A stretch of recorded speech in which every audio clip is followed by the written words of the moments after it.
This news out of Europe, I have to say, positively excites me. Another European country has hit the 50% EV sales barrier and smashed through it. And you know what? 2022, boy, is it going to be an exciting year.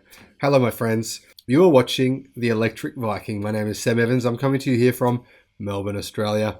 Welcome to all you new subscribers to the channel. Welcome back to everyone else. Make sure you check out some of these 700 plus videos that we've filmed over the last 6 months if you are new to the channel. Even if you're not, make sure you check those out anyway, because there's a lot of exciting positive news there for you to learn about. Now, Denmark has crushed the 50% EV sales barrier. Now what? Well, now all the people who bought ICE cars over the last 12 months are in a world of hurt because their resale values are going to plunge like those ICE cars have plunged in resale value in Norway.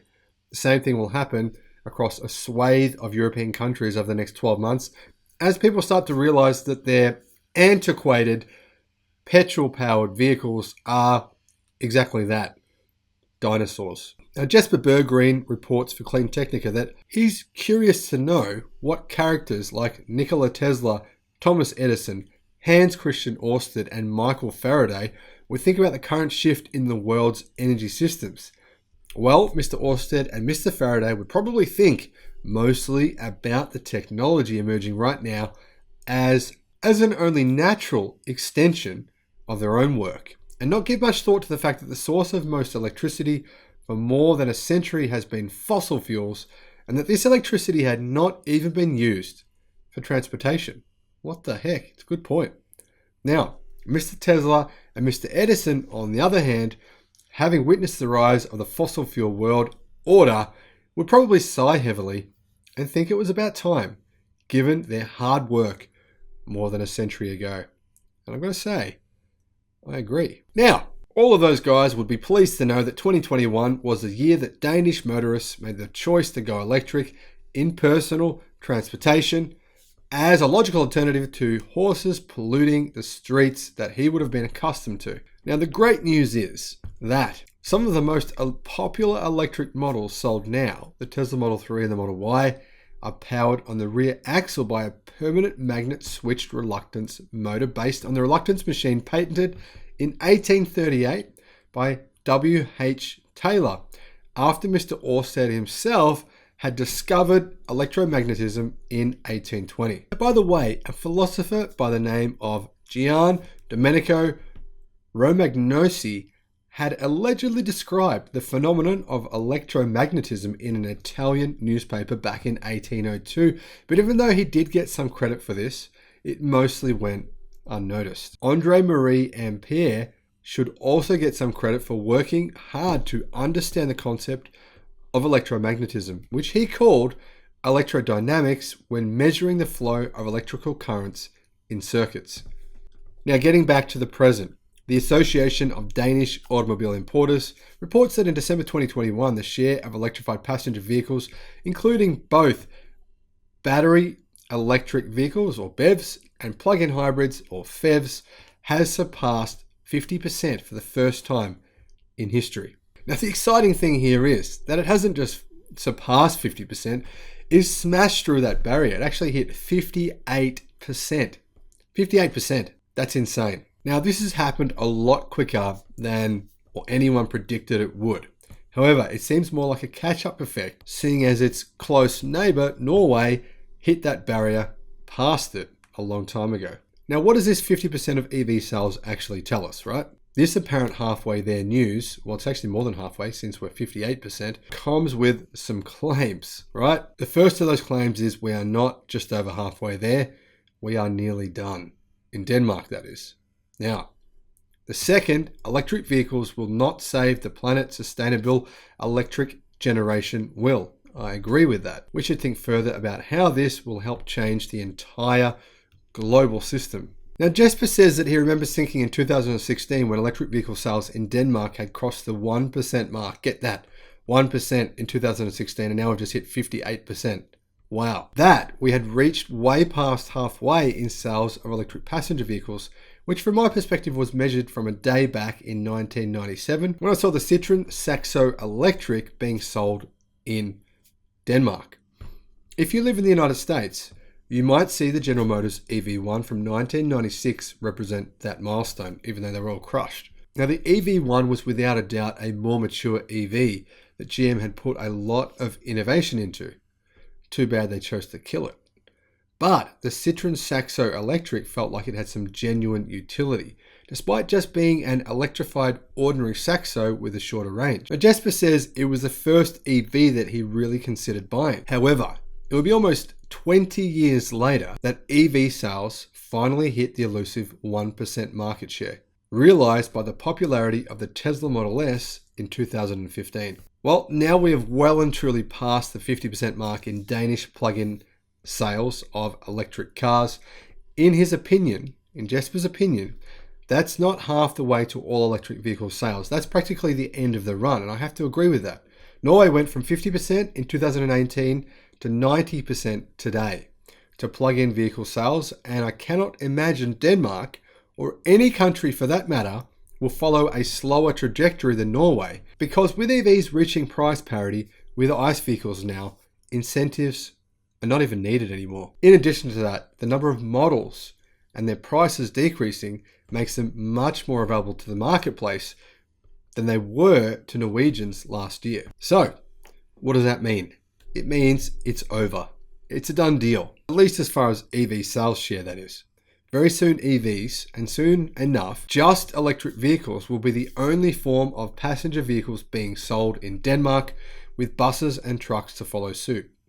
And at some point, this will happen everywhere in the world. From now on, the mainstream news will be all about the amazing electrification in transportation that is making the world green again. Green, you say? Well, if you buy an EV, please don't pat yourself on the back and think you've saved the planet just yet. Now, Jesper says that when he talks to friends and family about electric vehicles, he puts people into one of three different camps. The electric vehicles are not greener than fossil vehicles camp, which is just ludicrous, mind-numbing idiots. The electric vehicles will save the planet camp, and the want to save the planet, ride a bicycle camp. Personally, I was never in the first camp, but the last two.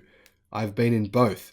Now I see things a bit more nuanced. Well, for me personally, the people who tell me that I should just ride a bicycle, I think to myself, how exactly do you think I should get my children to their things that they do?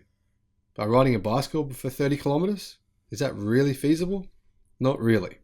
Anyway, Jesper drives an electric car every day and he loves it. But he does not for 1 minute believe that his daily commute without an exhaust pipe saves anything much at all. So then why is he driving an EV? Because the shift to electric vehicles is helping change the entire ecosystem. And that is what is needed. It's not so much about the cars, it's the innovations in manufacturing, the economics of recycling materials, the energy infrastructure, the exponential leaps in software and electronics, and last but not least, the mindset of consumers. Buying an EV is like subsidizing the manufacturer of that EV. It pushes the manufacturer to try harder. Legacy automakers are forced to make radical and uncomfortable decisions about their business. If they wish to keep their business, I don't think many will succeed because the many EV startups of the world are forced to stay ahead of legacy automakers if they are to have any chance at all. It's a dog-eat-dog scenario. I agree with this. This is why I believe a lot of the manufacturers from China will succeed, because it's dog-eat-dog over there. It's survival of the fittest. There's literally hundreds of car manufacturers in China, specifically EV ones, all competing with each other every single day of the week for a huge market. However, a market that demands the price be on par with petrol-powered vehicles. Now, needless to say, the earlier a startup saw this coming, the greater the chance of survival. Because in the paradigm shifts, like the one we have here at hand, a century of work is compressed into a single decade. Squeezing out the players with inefficient strategies, it's ruthless, but we're out of time. Now at this point, many people praise Tesla for being the kind of sustainable manufacturing, for being the king of sustainable manufacturing, but Tesla is only just getting started and is in fact not a 100% circular business yet. Undoubtedly, Tesla's full goal of sustainability and recyclability will come to pass eventually, but since that's not our current reality, others still have a chance to bet big on a livable future planet. Right now, it sure looks though like Tesla is going all in to claim the title. Tesla's secret weapon? Do what others think is impossible, which in fact anyone could choose to do. Now remember this, manufacturers only make what consumers want. But in order to save the planet, consumers and manufacturers alike have to take on the responsibility of making sure only goods that are sustainable actually get to the market. It's a symbiosis of survival. Manufacturers have to make products that are sustainable and desirable in order to nudge consumers in the direction of the best value choice, not just the lowest price, which can seem counterproductive at first. Consumers have to buy products that are in fact sustainable and choose high value over low price, which can seem counterintuitive more often than not. Now, governments can regulate by taxing the least sustainable options while at the same time incentivizing the most sustainable choices. Regulators could choose to hit net zero within sectors and thereby promote innovation, while at the same time punish those who think change is unnecessary. We are in this together. In terms of manufacturing and consuming, it cannot be an either or. Those days are over. It has to be a both and proposition from now on. No one can save the planet. We all can. Now, in short, the bigger the disruption and or change in habits, the harder it will be to get mass adoption. EVs are succeeding right now when they didn't really before because they no longer require a significant change in a person's habits. Ranges are longer, charging is faster, and the difference between EV and ICE are now small enough that they're tolerable. In fact, if anything, EVs are now much more tolerable to live with than ICE are.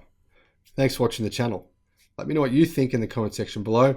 How we hit that point in Europe where the end of ICE is near. I think we have, but let me know if I'm right or wrong.